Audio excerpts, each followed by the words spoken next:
47তম মার্কিন president Donald ট্রাম্পকে শুভেচ্ছা জানিয়েছেন রুশ প্রেসিডেন্ট ভ্লাদিমির পুতিন।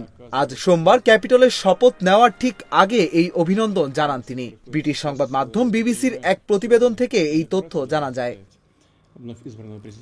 প্রতিবেদনে বলা হয়, ট্রাম্পকে শুভেচ্ছা বার্তা জানিয়ে পুতিন বলেন, অবশ্যই আমরা তার এই অবস্থানকে স্বাগত জানাই এবং সদ্য অভিষিক্ত মার্কিন প্রেসিডেন্টকে দায়িত্ব গ্রহণের জন্য অভিনন্দন জানাই। জাতীয় নিরাপত্তা পরিষদে একটি টেলিভিশন ভাষণে এই অভিনন্দন জানান পুতিন। তিনি রাশিয়ার সঙ্গে যোগাযোগ পুনরায় শুরু করার ইচ্ছা এবং তৃতীয় বিশ্বযুদ্ধ প্রতিরোধে সম্ভাব্য সবকিছু করার বিষয়ে নির্বাচিত প্রেসিডেন্টের পূর্ববর্তী মন্তব্যের কথা উল্লেখ করেন। ক্রেমলিন নেতা বলেন, তিনি ইউক্রেন যুদ্ধের বিষয়ে ট্রাম্প প্রশাসনের সঙ্গে আলোচনার জন্য প্রস্তুত।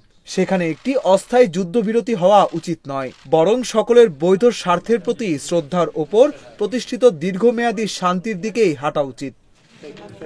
পুতিন বলেন, স্বাভাবিকভাবেই আমরা রাশিয়ার স্বার্থের পক্ষে দাঁড়াবো।